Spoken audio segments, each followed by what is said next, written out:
बिस्मिल्लाहिर्रहमानिर्रहीम। स्टूडेंट्स अस्सलाम वालेकुम। उम्मीद है आप सब लोग खैरियत से होंगे। तो हम हाजिर हैं फ़िज़िक्स 101 के लेक्चर 17 के साथ, जिसका टाइटल है फ़िज़िक्स ऑफ मटेरियल्स। ठीक है, मैं आपको शुरू से बता दूं, ये वीडियो थोड़ी सी लंबी होगी। काफ़ी लंबा लेक्चर था, अपनी तरफ से शार्ट करने की कोशिश की है, लेकिन चलिए देखते हैं कितनी लेंथी होती है ये वीडियो। तो ये हम इसमें जो मटेरियल्स हैं हमारे पास, जिस तरह सॉलिड्स, लिक्विड्स, गैसेस और प्लाज्मास जो हैं वो, यानी कि जो स्टेट्स ऑफ मैटर होती हैं, सॉलिड्स, लिक्विड्स, गैसेस, और चौथी स्टेट प्लाज्मास को भी बोलते हैं। ठीक है, हम इनकी फ़िज़िक्स के बारे में पढ़ेंगे, इनकी करैक्टराइजेशन करेंगे कि ये इनकी जो है वो खसूसियात क्या हैं। ठीक है, जब इन पर फोर्स अप्लाई होती है तो वो किस तरह बिहेव करती हैं। ठीक है, ये वाली चीज़ें हम इस लेक्चर में पढ़ेंगे। तो चलिए स्टार्ट करते हैं। सबसे पहले हमारे पास है सॉलिड्स। ठीक है, nothing in nature is perfectly elastic और परफेक्टली प्लास्टिक। ठीक है, वो कह रहा है कि नेचर में, फितरत में कोई भी ऐसी चीज़ नहीं है जो कि परफेक्टली इलास्टिक हो या परफेक्टली प्लास्टिक हो। ठीक है, परफेक्टली इलास्टिक कौन सी चीज़ें होती हैं? ऐसी चीज़ें कि अगर हम उन पर फोर्स अप्लाई करें तो जब हम फोर्स को छोड़ दें, फोर्स को ख़त्म कर दें, तो वो दोबारा अपनी उसी हालत में आ जाएं, तो उनको परफेक्टली इलास्टिक बोलते हैं। और परफेक्टली प्लास्टिक कौन सी होती हैं कि अगर हम फोर्स को रिमूव कर दें तो वो अपनी पुरानी हालत में वापस नहीं आती। ये परफेक्टली प्लास्टिक होती हैं। ठीक है, ये दो लिमिट्स हैं कह लें कि। ठीक है, इनके दरमियान ही चीज़ें होंगी, ना कोई इनसे बाहर होगी चीज़, या तो कोई चीज़ परफेक्टली प्लास्टिक होगी या परफेक्टली इलास्टिक, इन दोनों के दरमियान ही चीज़ें रहेंगी। ठीक है, तो अब हम इनकी एग्जांपल्स देखते हैं। एग्जांपल्स में है कि quartz, steel and glass are very nearly elastic. ठीक है, ये जो मैंने चीज़ें बताई हैं, स्टील, ग्लास, क्वार्ट्ज, ये सारे नियरली इलास्टिक है, क्योंकि जब इन पर हम फोर्स लगाकर छोड़ते हैं तो अगेन ये अपनी उसी हालत में वापस आ जाती हैं। एक मटेरियल होता है हमारे पास प्लास्टिसीन।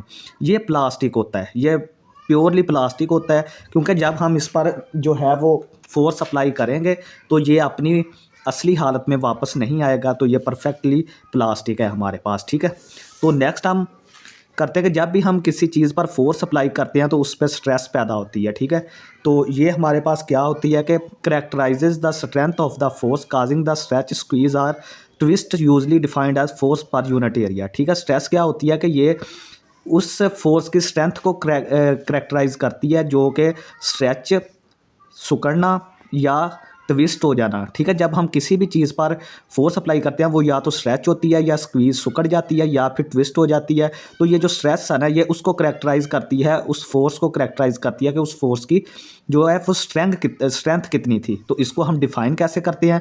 ये डिफाइन होती है फोर्स पर यूनिट एरिया। तो स्ट्रेस का फार्मूला हुआ फोर्स पर यूनिट एरिया, और यूनिट्स इसके न्यूटन मीटर पर स्क्वायर हैं, पर सेकंड स्क्वायर। ठीक है, यहाँ पे माइनस लगा लें, Newton meter per second square, force का न्यूटन, एरिया का मीटर स्क्वायर, तो ये ऊपर जाकर मीटर पर सेकंड स्क्वायर बन गया। तो इसकी 3 टाइप्स हैं हमारे पास। स्ट्रेस की कितनी टाइप्स हैं? 3 टाइप्स हैं। ये जो चैप्टर है ये भाई आपके एमसीक्यूज़ के हवाले से भी बहुत इंपॉर्टेंट है। इसमें जो डेफिनेशन है वो काफ़ी ज़्यादा है। ठीक है, तो आपने उस हिसाब से आपको प्रिपेयर करना है। तो 3 हमारे पास स्ट्रेस की एग्जाम है। सबसे पहले लॉन्गिट्यूडनल और tensile stress. If the deforming force is applied along some linear dimension of a body, this stress is called compressive stress. ठीक है, अगर हम किसी भी चीज़ पर या किसी बॉडी पर एक लीनियर डायमेंशन में लगाते हैं, सिंगल डायमेंशन में। ठीक है, इस तरह करके, इस तरह सीधी जो इस तरह करके हम इस डायमेंशन में, सिंगल डायमेंशन में जो डीफॉर्मिंग फोर्स लगाते हैं, तो वो स्ट्रेस जो होगी उसको कंप्रेसिव स्ट्रेस या लॉन्गिट्यूडनल या टेंसाइल स्ट्रेस बोलते हैं।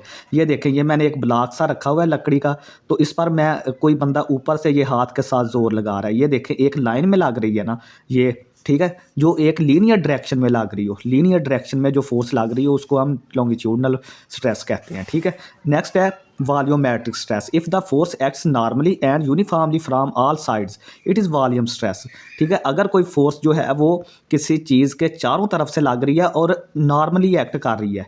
ये देखें, नॉर्मली का क्या मतलब है? 90 के एंगल पे। ये देखें, चारों तरफ से ये फोर्सेस इसके ऊपर एक्ट कर रही हैं। ये देखें मैंने तीरों से बनाया हुआ है एरोज़, ठीक है। ये चारों तरफ से फोर्सेस एक्ट कर रही हैं और ये नॉर्मली एक्ट कर रही हैं 90 के एंगल पे। ये जो क्यूब की साइड है उसके साथ ये 90 का एंगल बना रही हैं, तो ये हमारी वॉल्यूमेट्रिक स्ट्रेस होगी। नेक्स्ट है हमारे पास shearing stress. If the force is applied tangentially to one face of a body keeping the other face fixed, this is called tangential stress, ठीक है। ये देखें ये वाला हमारा कोई लकड़ी का ब्लॉक है या कोई इस तरह की चीज़ है, तो हम इसके टेंजेंशियल क्या होता है, टेंजेंट क्या होता है, जो एक पॉइंट पे टच करे, ठीक है। तो हम इसके एक पॉइंट पे या किसी एंगल पे टच कर रहे हैं, पूरे फेस पे नहीं, ये फेस इसका वैसे ही रहेगा, ठीक है, फिक्स्ड रहेगा, और ये इस फेस पे हम अप्लाई कर रहे हैं, तो ये एक एंगल में हम जो है वो स्ट्रेस लगा रहे हैं, ठीक है। पहली लीनियर थी, दूसरी तमाम साइडों से, तीसरी जो है वो किसी एंगल पे या टेंजेंशियल स्ट्रेस लग रही है, ठीक है, कि बॉडी पे टेंजेंशियल स्ट्रेस लग रही है। तो ये फिर इसमें जो डीफॉर्मेशन होगी वो भी टेंजेंशियल ही होगी, ठीक है, वो हम आगे जाके पढ़ेंगे, ठीक है। यानी कि एक फेस पर लग रही है, इस फेस पर लग रही है, इस पर नहीं लग रही, ठीक है। तो यहाँ पे ये एक टेंजेंट फोर्स होगी, तो इसलिए शीयरिंग स्ट्रेस इसको बोलते हैं। तो नेक्स्ट हम पढ़ते हैं strain. When deforming force is applied on body it undergoes a change in shape और साइज, ठीक है। जब भी हम डीफॉर्मिंग फोर्सेज किसी बॉडी पर अप्लाई करते हैं तो जो बॉडी है ना उसके साइज़ या शेप में फ़र्क आ जाता है, चेंज आ जाती है, ठीक है। डीफार्मिंग फोर्स का मतलब क्या है, यही मतलब है ना कि जो उसको डीफार्म कर दे, बॉडी को डीफार्म कर दे या डी शेप कर दे, ठीक है। तो जब अप्लाई करेंगे तो इसकी शेप और साइज़ में फ़र्क आएगा, ठीक है। ये देखें अब हम यहाँ पे अगर स्ट्रेस लगा रहे हैं तो इसका किसी एंगल के साथ जब फोर्स लगा रहे हैं तो ये जब इसकी शक्ल में आएगी, चेंजिंग आएगी, तो ये टेंजेंशियली कोई इस तरह की एंगल के साथ ही आएगी, ये हम पढ़ेंगे next. This fractional change is अच्छा, this fractional change is called strain. इस फ्रैक्शनल चेंज को हम स्ट्रेन कहते हैं, ठीक है। यानी कि स्ट्रेन क्या हुई कि जब हम डीफॉर्मिंग फोर्स अप्लाई करते हैं तो बॉडी की शेप या साइज़ में फ़र्क आ जाता है, जो फ़र्क आता है हम उसको स्ट्रेन कहते हैं। तो स्ट्रेन क्या कहते हैं कि चेंज इन डायमेंशन बटा ओरिजिनल डायमेंशन, ठीक है। जो उसकी डायमेंशन में चेंज आई है उसको अगर आप डिवाइड कर दें ओरिजिनल डायमेंशन से तो ये हमारी स्ट्रेन आ जाएगी।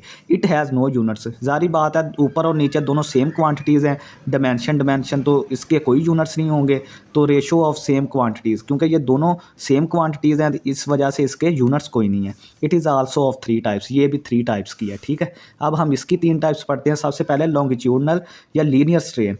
It is the ratio of change in length to original length, ठीक है। जब हम किसी भी जिस्म पर जो हमने पहली बार स्ट्रेस पढ़ी थी जिसको हमने लॉन्गिट्यूडनल या टेंसाइल स्ट्रेस अप्लाई करते हैं, ठीक है, एक सिमत में लीनियर डायरेक्शन में जब अप्लाई करते हैं तो उसकी लेंथ में फ़र्क आ जाता है, उसकी लेंथ चेंज हो जाती है, ठीक है।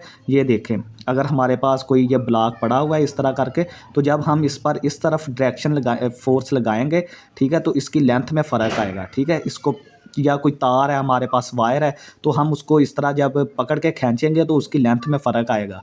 तो ये जो लॉन्गिट्यूडनल स्ट्रेन होगी वो किसके बराबर होगी, चेंज इन लेंथ, जो चेंज इन लेंथ आया यानी कि delta L over original length, ठीक है। यानी कि जो चेंज आया लेंथ में और उसकी ओरिजिनल लेंथ से डिवाइड कर दे। नेक्स्ट हमारे पास है volumetric strain. It is the ratio of change in volume to original volume, ठीक है। ये क्या है कि जब चारों तरफ से फोर्सेस अप्लाई होंगी तो उसके वॉल्यूम में फ़र्क आ जाएगा, उसका वॉल्यूम चेंज होगा। तो ये वॉल्यूम का जो चेंज होगा हम उसको वॉल्यूम स्ट्रेन कहते हैं। इसका फार्मूला क्या होगा, जो वॉल्यूम में चेंज आया बटा ओरिजिनल वॉल्यूम, ये देखें, ठीक है। नेक्स्ट हमारे पास है shearing strain. The angular deformation in radiance is called shearing strain, ठीक है। जब भी हम जो लास्ट पे हमने स्ट्रेस पढ़ी थी ना जिसको हमने कहा था शीयरिंग स्ट्रेस, तो वो जब अप्लाई करते हैं तो एंगुलर डिफॉर्मेशन होती है, किसी एंगल पर जो है वो शेप जो है चेंज हो जाती है किसी एंगल को फॉलो करते हुए, ठीक है। तो वो एंगुलर डिफॉर्मेशन जो होती है यानी थीटा डिफॉर्मेशन जो है उसको हम शीयरिंग स्ट्रेन कहते हैं। तो फॉर स्मॉल थीटा जब अगर हम थोड़ी सी चेंज करें शेप, ये देखें अब ये हमारे पास पहले इस तरह एक ब्लॉक था ये वाला स्क्वायर शेप का, हमने यहाँ पे इसके यहाँ पे फोर्स अप्लाई की, ये देखें इस डायरेक्शन में, तो ये चेंज होके ये यहाँ से चेंज होके ये चीज़ यहाँ चली गई, तो यानी थीटा चेंज हुआ, ये थीटा एंगल के साथ इसकी डिफॉर्मेशन हुई है। तो ये डेल्टा एक्स इसकी लेंथ में चेंज आया और ये इसकी लेंथ एल थी, तो हमने यहाँ से थीटा तकरीबन बराबर किसके होगा, टैन थीटा के, क्योंकि ये देखें अमूद और कायदा जब हम इस्तेमाल करते हैं तो ये टैन थीटा आता है हमारे पास, ठीक है। तो अमूद की वैल्यू हमारे पास डेल एक्स, अमूद की वैल्यू हमारे पास थी अमरूद की वैल्यू एल थी और इसकी वैल्यू डेल एक्स है, ये हमने टैन थीटा के लिए इस्तेमाल कर दी। सही है, यानी कि ये एक एंगल में डिफॉर्मेशन हुई है। पहले ये चीज़ यहाँ पे इस तरह स्क्वायर शेप में थी, यहाँ पे हमने इस कोने पे फोर्स अप्लाई की और ये इस तरह करके आगे को फोर्स अप्लाई की, तो ये डिफॉर्म हो गई, यहाँ तक पहुँच गई ये वाली। तो ये जो चेंज आया है ये एंगुलर चेंज है, एंगुलर डिफॉर्मेशन हुई है। ठीक है, इसको हम शीयरिंग स्ट्रेन कहते हैं और ये डेल एक्स ओवर एल के बराबर होती है, टैन थीटा यहाँ पे इस्तेमाल हुआ है। ठीक है, तो चलते हैं आगे। Hooke's law. हुक्स लॉ क्या कहता है कि for small deformation stress is proportional to strain. ठीक है, वो कह रहा है कि एक ख़ास डिफॉर्मेशन के लिए, मतलब कि जब हम रबर बैंड को खींचते हैं, थोड़ा खींचते हैं, एक लिमिट तक खींचते हैं, तो उसमें जो स्ट्रेस होती है ना वो स्ट्रेन के प्रोपोर्शनल होती है। यानी कि जितनी आप स्ट्रेस लगाएंगे, जितना आप रबर बैंड को खींचेंगे, उतनी उसकी लेंथ में चेंज आएगी। ठीक है, अब हम कुछ मॉडुलस पढ़ते हैं। 3 मॉडुलस हैं। ठीक है, यंग्स मॉडुलस, बल्क मॉडुलस और शियर मॉडुलस। सबसे पहले है यंग्स मॉडुलस। यंग्स मॉडुलस किसके बराबर है? इसको वाई से रिप्रेजेंट करते हैं, तो इसका फार्मूला है लॉन्गिट्यूडनल स्ट्रेस बटा लॉन्गिट्यूडनल स्ट्रेन।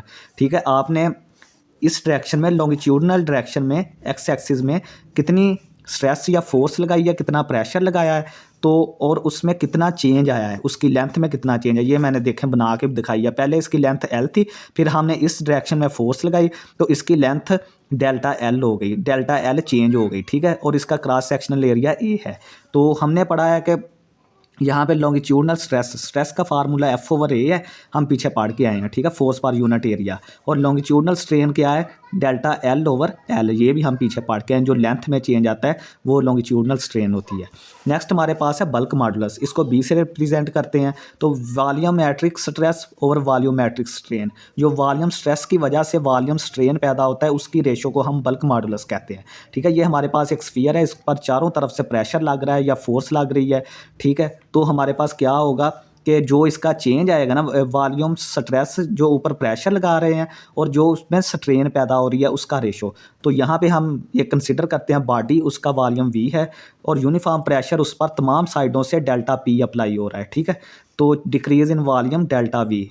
तो जब उस पर प्रेशर अप्लाई होगा चारों साइड से, तो उसका वॉल्यूम जो है वो कम हो जाएगा, तो वो कम होगा, डेल्टा वी हो जाएगा। तो देन हमारे पास जो बल्क मॉडुलस होगा वो minus delta P over delta V over V. ठीक है, वॉल्यूम स्ट्रेस का क्या मतलब है कि ऊपर प्रेशर।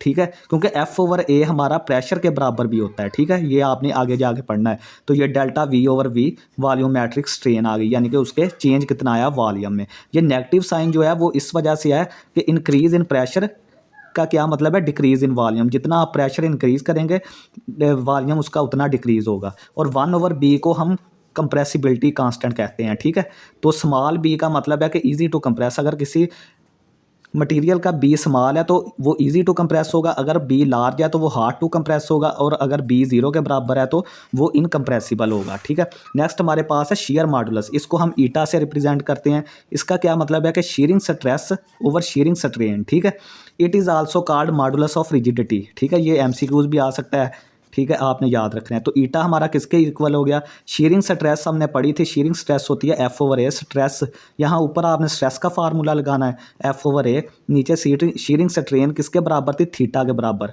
तो एफ ओवर ए, नीचे थीटा की जगह पे हमने टैन थीटा लगा दिया, क्योंकि वो टैन थीटा के बराबर भी था। तो यहाँ से हमने क्या किया? एफ एल ओवर ए डेल्टा एक्स, टैन थीटा की वैल्यू ये देखें।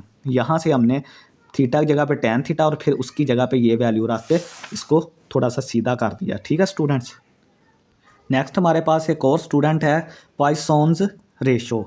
ठीक है, when a wire is stretched its length increases but radius decreases. ठीक है, आप वायर को ना देखें, एक अगर रबर बैंड है ना, अगर आप उसको खींचते हैं तो उसकी लेंथ इंक्रीज होती है, लेकिन उसकी जो रेडियस होता है ना, क्योंकि वो गोल शक्ल का रबर बैंड लें तो वो गोल होता है, तो उसका रेडियस कम हो जाएगा, लेंथ उसकी इंक्रीज हो जाएगी और रेडियस डिक्रीज हो जाएगा। तो the ratio of lateral strain to the longitudinal strain is called Poisson's ratio. ठीक है, लेटरल स्ट्रेन कौन सी होती है? जो ऊपर की जानब होती है, यानी कि जो रेडियस में चेंज आएगा। ठीक है, और लॉन्गिट्यूडनल कौन सी होती है? जो लेंथ में चेंज आएगा। तो इसकी इन दोनों की रेशो क्या होगी हमारे पास? वो पॉइसॉन्स रेशो होगी। तो डेल्टा आर बटा आर, डेल्टा एल बटा एल, ये दोनों इसके बराबर, ये जो है वो इसके बराबर होगा, यानी change in ratio of change in radius बटा ratio of change in length, ठीक है। तो वैल्यू इसकी होती है 0 और 0.5 के दरमियान, ठीक है। तो अब हम चेक करते हैं कि वर्क डन, जब भी हम किसी वायर को खींचते हैं तो ज़ाहिर बात है कि उसकी लेंथ में चेंजिंग आती है, तो उस पर हमें वर्क करना पड़ता है, ठीक है।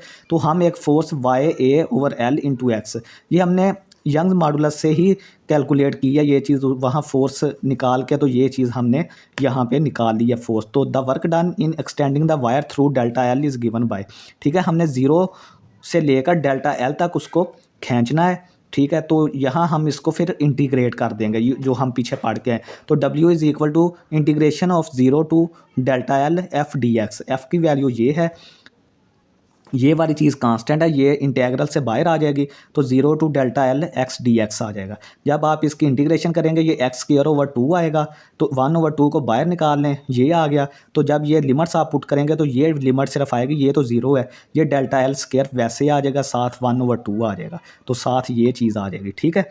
यानी कि हमने ये फोर्स जो है, मेन चीज़ ये फोर्स निकालनी है उधर यंग्स मॉडुलस से, ठीक है। तो यहाँ से आप W को इस तरह भी लिख सकते हैं कि YA/L इंटू ΔL², यहाँ पे स्केयर आएगा, ठीक है। ये चीज़ मैंने यहाँ पे लिखी है। अब आप 1/2 को अलहदा कर लें, इनमें से AL को अलहदा कर लें, ठीक है। Y∆L/L को अलहदा कर लें और इस चीज़ को अलहदा कर लें, ठीक है। तो W हमारा इज़ इक्वल टू 1/2, ये वॉल्यूम का एरिया को जब आप लेंथ से मल्टीप्लाई करेंगे तो वो वॉल्यूम बन जाता है। तो ये हमारा स्ट्रेस का फार्मूला है, ठीक है। तो ये हमारा स्ट्रेन का फार्मूला है, ठीक है। तो यहाँ से वर्क, अगर आप वॉल्यूम को वर्क से डिवाइड कर दें तो ये हो जाता है 1/2 स्ट्रेस और स्ट्रेन, ठीक है। ये वॉल्यूम इस तरफ जाके डिवाइड हो जाएगा। तो यहाँ से आपने W इज़ इक्वल 1/2 YA∆L/L, ये आपने चीज़ अलहदा कर दी और ये ΔL को अलहदा कर दिया, ठीक है। तो ये क्या होगा, ये 1/2 इंटू लोड, ये फार्मूला लोड का है, और ये ΔL जो है वो एक्सटेंशन पैदा हुई, जो आपने वायर को खींचा और उसमें एक्सटेंशन पैदा हुई है ना, ये ΔL वो है, और ये चीज़ जो है वो लोड जो आपने उस पर लगाया है वायर पर, वो ये कांस्टेंट उसका ये फार्मूला है, ठीक है। तो अब हम पढ़ते हैं कि स्ट्रेस हमारा F/A होता है, प्रेशर भी हमारा F/A होता है जो कि ΔP के बराबर होता है। तो यहाँ से स्ट्रेन हमारी जो होती है ΔV/V के बराबर, तो B हमारा जो होता है वो ये आ जाएगा, ठीक है। ये वाला B हमारा ये आ जाएगा ΔP/ΔV/V, ठीक है, ये चीज़। तो अब हम पढ़ते हैं कि फ्लूइड्स एट रेस्ट, ठीक है। फ्लूइड्स एट रेस्ट, जो फ्लूइड्स इन मोशन होंगे वो हम अगले लेक्चर में पढ़ेंगे। यहाँ पे फ्लूइड्स एट रेस्ट पढ़ते हैं। Fluids have only 1 bulk modulus, ठीक है। फ्लूइड्स का जो है वो सिर्फ एक ही मॉडुलस होता है, सॉलिड्स की तरह 3 नहीं होते, सिर्फ बल्क मॉडुलस होता है। ए fluid at rest can not sustain a tangential force, कोई भी फ्लूइड अगर रेस्ट पे पड़ा हुआ है तो हम उस पर टेंजेंशियल फोर्स नहीं लगा सकते। क्यों नहीं लगा सकते? क्योंकि अगर हम इस तरह उस पर किसी एंगल से फोर्स लगाएंगे तो वो उसी एंगल में साथ साथ चलना स्टार्ट कर देगा उस फोर्स के साथ, या जिस चीज़ के साथ फोर्स लगा रहे हैं उसी चीज़ के साथ चलना स्टार्ट हो जाएगा। The pressure is equal in all direction, जब भी आप फ्लूइड पर कोई प्रेशर लगाते हैं तो ये ऑल डायरेक्शन में सेम एक्ट करता है, सब डायरेक्शन में इसका जो इफेक्ट होता है वो सेम होता है, सही है। तो प्रेशर की डेफिनेशन पढ़ते हैं, the normal force per unit area is pressure, ठीक है। जो normal force per unit area पर अप्लाई करते हैं उसको फोर्स बोलते हैं, ठीक है। P is equal to ΔF/ΔA, सही है।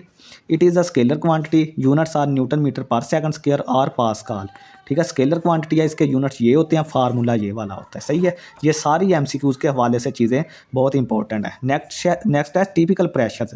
तो ये हमारे पास कुछ रीडिंग्स हैं टिपिकल प्रेशर्स की, इनको आपने याद रखना है MCQs के लिए। सेंटर ऑफ अर्थ, ठीक है। अगर आप ज़मीन के सेंटर में चले जाते हैं तो आप पर देखें कि कितना प्रेशर लगेगा, 4 × 10⁻11 पास्कल। ओशन बॉटम, अगर आप ओशन की जो है सतह में चले जाते हैं तो सारा प्रेशर आप पर लगेगा 1 × 10⁸ पास्कल। कार के टायर प्रेशर में कितना होता है, 2 × 10⁻2 पास्कल। एटमॉस्फेयर का प्रेशर क्या होता है, 1 × 10⁵ पास्कल। ब्लड प्रेशर कितना है, 1.6 × 10⁴ पास्कल। और कोई जो हमारी प्रैक्टिकल वाली लैब होती है जहाँ पे हम तजर्बात करते हैं, कोशिश तो होती है कि वहाँ पे कोई भी प्रेशर ना हो, ज़ीरो प्रेशर हो, लेकिन फिर भी कुछ ना कुछ एयर के जो मालिक्यूल्स हैं वो वहाँ रह जाते हैं जो कि प्रेशर डालते हैं। तो जो कम से कम प्रेशर लेबॉर्ट्री में रिकॉर्ड किया गया वो है 1 × 10⁻12 पास्कल। नेक्स्ट है हमारे पास density. It is defined as rho is equal to, rho से रिप्रेजेंट करते हैं मास ओवर वॉल्यूम, ठीक है। It has no direction, scalar, ठीक है। इसकी कोई डायरेक्शन नहीं है इसलिए ये स्केलर है। ये इसका फार्मूला है ΔM/ΔV, ठीक है। डेंसिटी होती है मास ओवर वॉल्यूम। तो नेक्स्ट आया कि अगर किसी ऑब्जेक्ट की डेंसिटी है जो वो हर जगह पे सेम हो, यूनिफॉर्म हो, ठीक है, ये ना हो कि यहाँ पे इस पॉइंट पे कुछ हो, इस पॉइंट पे कुछ हो, नहीं सारी जगह पे सेम हो, तो उसकी हम जो डेंसिटी होगी फिर डेल एम की बजाय del V, del M del V, ये जो होती है ना ये उसके लिए कैलकुलेट करने के लिए होती है जब डेंसिटी आपकी यूनिफॉर्म ना हो, ठीक है, ये फार्मूला। क्योंकि फिर वो आपको एक बहुत छोटा इन्फिनिटेसिमल मास लेके उसका इन्फिनिटेसिमल वॉल्यूम लेना पड़ता है, फिर आपको वो चीज़ें कैलकुलेट करनी पड़ती हैं। तो अगर डेंसिटी यूनिफॉर्म है तो फिर हम सिंपल कह देते हैं कि मास ओवर वॉल्यूम। तो डेंसिटी ऑफ वाटर ये 1000 kg metre per second cube है, ठीक है, ये आपने याद रखनी है। तो नेक्स्ट है हमारे पास का variation of pressure in fluid at rest. अब हम देखेंगे कि अगर कोई फ्लूइड हमारे पास रेस्ट में है तो उसमें प्रेशर की वेरिएशंस क्या आती हैं। तो चलिए हम लेट करते हैं कि small element of form of disc of fluid volume submerged in body, ठीक है, हमारे पास एक वॉल्यूम हमने बहुत छोटा वॉल्यूम लिया है वाटर का, तो वो डिस्क टाइप है, ये देखें ये मैंने बनाया हुआ है यहाँ पे, ठीक है, इसकी जो मतलब यहाँ से बॉटम से हाइट है वो वाई है और ये इसकी थिकनेस है, मोटाई है, ठीक है, ये इसकी थिकनेस डी एक्स है और ये यहाँ से इसकी हाइट वाई है। तो बहुत छोटा है, डिस्क टाइप है। The mass of this volume is D M is equal to rho D V, ठीक है, यहाँ से हमने इसका मास निकाल लिया। डी एम मैंने आपको बताया था ना कि डी एम जो है वो बहुत छोटे मास के लिए होता है, तो ये हमने बहुत छोटा मास लिया हुआ है, तो यहाँ से फिर इसकी D M is equal to rho D V आ जाएगा, ठीक है, यानी कि स्मॉल मास स्मॉल वॉल्यूम। तो यहाँ पे जब हमने पुट किया तो ये डी एम एक तरफ रह गया और रो डी वी आ गया, यहाँ से हमने ये चीज़ निकाल लिया डेंसिटी वाले से। तो ये किसके इक्वल है, रो ए इंटू डी वाई, ठीक है। तो ये चीज़ है, यहाँ से इसका वेट भी होगा, ज़ाहिरी बात है, जो नीचे की तरफ इफेक्ट कर रहा होगा। तो वेट हमारे पास एम जी के बराबर होता है, लेकिन एम हमारा डी एम के बराबर है, तो ये जी आ गया। तो यहाँ पे आप जो है ये वैल्यू पुट करें, ये वाली, तो ये हमारे पास रो जी ए डी वाई आ जाएगा, ठीक है। अच्छा नेक्स्ट अब हम देखते हैं कि ये अब हमारे पास डब्ल्यू हमारे पास ये आ गया है, सही है। तो देखेंगे ये बिल्कुल ऊपर और नीचे ये हरकत नहीं कर सकता, बिल्कुल साकन है, ऊपर और नीचे रेस्ट में है, तो इसका मतलब है कि फोर्सेस इन वाई डायरेक्शन जो है वो ज़ीरो है, क्योंकि नो वर्टिकल मूवमेंट है, सही है। ये हमने अब इसको बड़ा करके दिखा दिया है। ये डिस्क है हमारे पास, वो वाली जो हमने लेट की हुई है, ये इसका एरिया ए है, सही है। तो ये ऊपर से जो प्रेशर लग रहा है वो P plus D P into A है, सही है। एफ़ हमारे पास फोर्स हमारे पास होती है पी ए के बराबर, ठीक है, यानी प्रेशर हमारे पास एफ़ ओवर ए होता है ना, तो यहाँ से ए उस तरफ चला गया तो एफ़ हमारे पास पी ए के बराबर है। तो ये पी जो ऊपर पी प्लस डी पी, ठीक है, जो नीचे से प्रेशर और ऊपर से प्रेशर, एक ऊपर वाला प्रेशर जो पी है और नीचे वाला पी प्लस डी पी ये लग रहा है, ठीक है, और साथ ए मल्टीप्लाई हो जाएगा और एक इसका वेट है जो ये इसके बराबर है, जो नीचे की तरफ एक्ट कर रहा है। तो हम देखेंगे कि ये एक पी ए, सही है, पी ए फोर्स है और माइनस एक ये वाली फोर्स है और ये वेट वाली फोर्स है जो कि इसके बराबर है। ये वेट जो है वो इसके बराबर था ना, तो हमने ये यहाँ पुट कर दिया। ये सारी फोर्सेस का सम ज़ीरो के बराबर है, तो यहाँ से हमने चीज़ें कैलकुलेट करके कुछ कट जाएंगी चीज़ें, तो यहाँ से D P over D Y minus rho G के बराबर है और रो जी हमारे दोनों कांस्टेंट है। तो इसका मतलब ये हुआ कि D P over D Y हमारा del P over del Y के बराबर है। तो डेल पी के किसके बराबर होता है कि चेंज इन प्रेशर और चेंज इन हाइट, वाई हमारी हाइट है, ठीक है। तो अगर हम दो मुख्तलिफ रेफरेंस पॉइंट से लें y1 और y2 से, तो वहाँ पे प्रेशर्स भी डिफरेंट होंगे, एक P2 होगा एक P1 होगा, सही है। तो ये वहाँ से आया है, डेल पी की जगह P2 minus P1, del Y की जगह y2 माइनस y1 और ये माइनस रो जी के इसके बराबर है, सही है। तो यहाँ से हमने P2 माइनस P1 जो है वो उठा के y2 y-1 यहाँ पे मल्टीप्लाई कर दिया, तो ये इक्वेशन आ गई। तो ये फारा होमोजीनियस लिक्विड है, ठीक है, ये एक ऐसे लिक्विड के लिए है जो होमोजीनियस है, जिसकी डेंसिटी सेम है। Fluid level is the same everywhere in a connected container, ठीक है। अगर हमारे पास कोई कनेक्टेड कंटेनर इस तरह का कोई शेप हो, ये इस तरह करके कोई अजीब सा कंटेनर हो हमारे पास, तो उसमें जो फ्लूइड का लेवल होगा ना वो सेम होगा, उसने ये चीज़ लिखी है, सही है। तो नेक्स्ट है हमारे पास Pascal's law, when pressure is applied to a confined fluid it is transmitted equally and undiminished in all directions, सही है। पास्कल का लॉ क्या कहता है कि जब भी आप किसी कन्फाइंड का क्या मतलब है कि किसी बंद किसी जगह पे किसी आपने कंटेनर में फ्लूइड को बंद कर दिया है, तो जब आप उस पर प्रेशर अप्लाई करेंगे तो वो तमाम डायरेक्शंस में इक्वली डिस्ट्रीब्यूट हो जाएगा, अनडिमेंशनाइज्ड, यानी कि उसकी डिमेंशन जो है वो सारी सेम होगी, सारे फ्लूइड पर वो इक्वली एक्ट करेगा, तमाम डायरेक्शन में वो एक्ट करेगा। ये पास्कल का लॉ है। इसका मतलब ये है कि every point in fluid experience same pressure increase. जब आप प्रेशर इंक्रीज या प्रेशर अप्लाई करेंगे तो फ्लूइड का हर पार्टिकल जो है, हर जो मॉलिक्यूल है वो सेम प्रेशर इंक्रीज को फील करेगा। If we have two piston connected by some fluid, ठीक है, अगर हमारे पास 2 पिस्टन्स होंगे और हमने उनको कुछ फ्लूइड के साथ, किसी फ्लूइड के साथ कनेक्ट किया है, तो वो हमारे पास P1 is equal to P2 होगा वहाँ पे। ये हमने ऊपर पढ़ के आए हैं ना कि प्रेशर हर जगह पे सेम होगा, तो जो 2 पिस्टन्स का दोनों का प्रेशर होगा वो बराबर हो जाएगा। तो P1 हमारे पास F1/A1, P2 हमारे पास इसके बराबर होता है, तो F2 हमारे पास F1 इंटू A2/A1 आ गया। तो इस फार्मूले का क्या मतलब है कि small force applied on a small piston can lift a large load on large piston. सही है, अगर आप किसी स्मॉल पिस्टन पर छोटी फोर्स अप्लाई करते हैं तो वो बहुत ज़्यादा लोड उठा सकती है। जिस तरह कि आप गाड़ियों के जिस तरह हम देखते हैं कि जैक से हम जब गाड़ी उठाते हैं, ठीक है, वो हम एक एंड पर तो, एक पिस्टन पर तो थोड़ी फोर्स लगा रहे होते हैं, लेकिन देखें कि दूसरी तरफ कितना वज़न उठाया जा रहा है। तो क्या इसका मतलब ये है कि हमने कोई एनर्जी कंजर्वेशन का कोई कानून हमने मिसगाइड हुए हैं या वायलेट किया है? देखें कि मतलब एक तरफ हम थोड़ी फोर्स लगा रहे हैं तो एक तरफ कितना ज़्यादा बोझ उठा के हम गाड़ी को उठा रहे हैं। सही है, तो इसमें कोई भी एनर्जी वायलेशन नहीं है, बल्कि ये होता है कि जो स्मॉल पिस्टन होता है ना, जिस पर आप फोर्स लगा रहे होते हैं, आप उसको बहुत नीचे तक, मतलब आपने ज़्यादा ट्रैवल करवाना होता है, फोर्स नीचे तक लगाते हैं।